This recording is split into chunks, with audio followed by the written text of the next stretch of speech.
Well, back here, another edition of the Coach's Corner with head coach Steve Johnson. And coach, officially postseason mode. Whenever you get to say that, you get to be a part of that field of 32, which isn't easy to do, especially with only 5 at-large bids, and you get that chance again back-to-back years.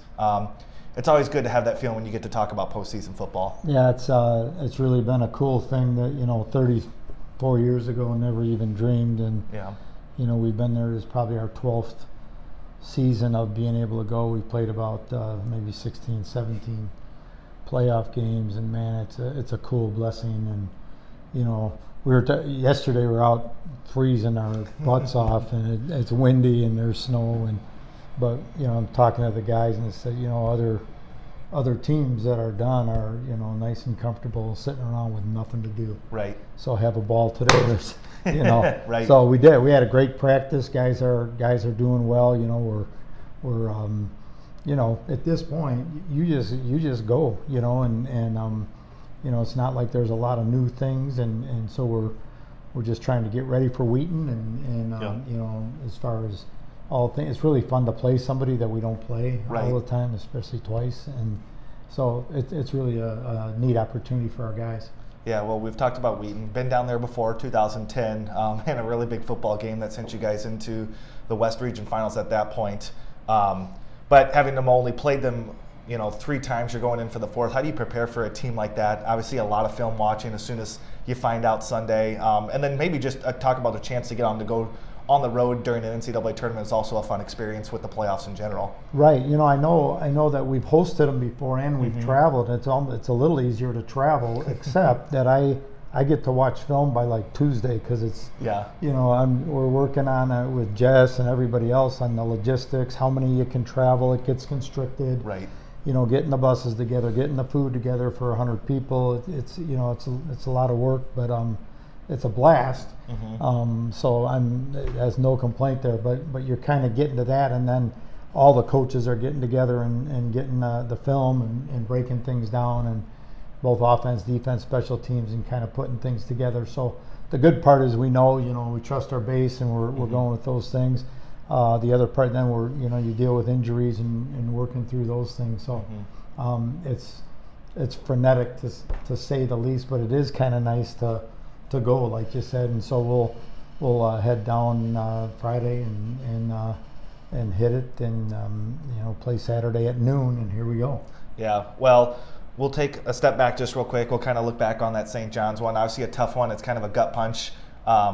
What did your team learn from that game? What do you have to improve on, you think, for coming into this week? Because the opponent doesn't get any easier. No, we were disappointed with the results, obviously, but even a little bit how we played. And Jaron got hurt, and I felt like we had some ability to get back in it, and but we didn't. I think we got a little impatient, so we learned a lot of things that I don't really want to talk about, that we just need to do a better job and be prepared to do those things. But it's really all credit to, I heard Coach Foshing in the post game deal, and he hardly ever says this, but he says we really played a great game, and I felt good about that, because he doesn't always say that, but I think they did. Credits to the Johnnies. They won it. They won the league. They get an easier opponent now. But we're not really worried about who we play. We're in it, and we're going, and we're in it to win it. So what happened? What's next, baby? Yeah. Well, let's start on the defensive side of the ball. You're going into a Wheaton, playing a tough Wheaton squad who got in on the at-large bid. Obviously, their 2 losses this year have come to North Central, number 1 in the nation, and then Trinity out of Texas, who at that time was top 10. That was a season-opening overtime loss for them. Probably arguably one of the top offenses right now in Division III, averaging just over 500 yards a game. But you got a good defensive squad with some good backs that are coming in that are going to have their hands full pretty much with this squad.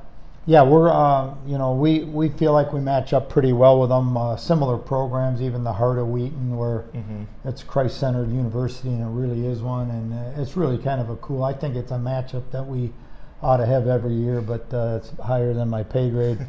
But we're excited to go down there. We've played them before. It's been a while, but there's some similarities in the 2 teams, and they really run the ball well.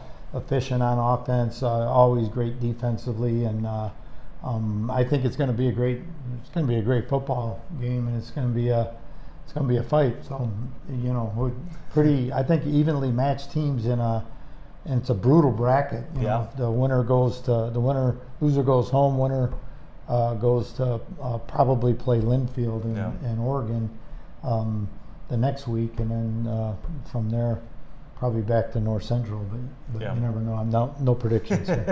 Well, the journey is never easy. There's never an easy one, but it's like you said, should be a fun matchup. Really, two really good, solid squads. A couple different ways to watch. BethelRoyals.com online. We've got a couple different happenings of get-togethers. If you're headed down to Wheaton, Bethel Alumni Department is hosting a 10:30 a.m. pregame tailgate out at Wheaton College, and then the Department of Business hosting a watch party up there in the Robertson Center lobby area. That pregame party will start around 11:15, 11:30. So a lot of ways to support the Royals this weekend. It's win or go home time, Coach. So first off, safe travels. Bring your coats and your hand warmers if you're coming, and then most importantly, go Royals. Here we go. Can't wait.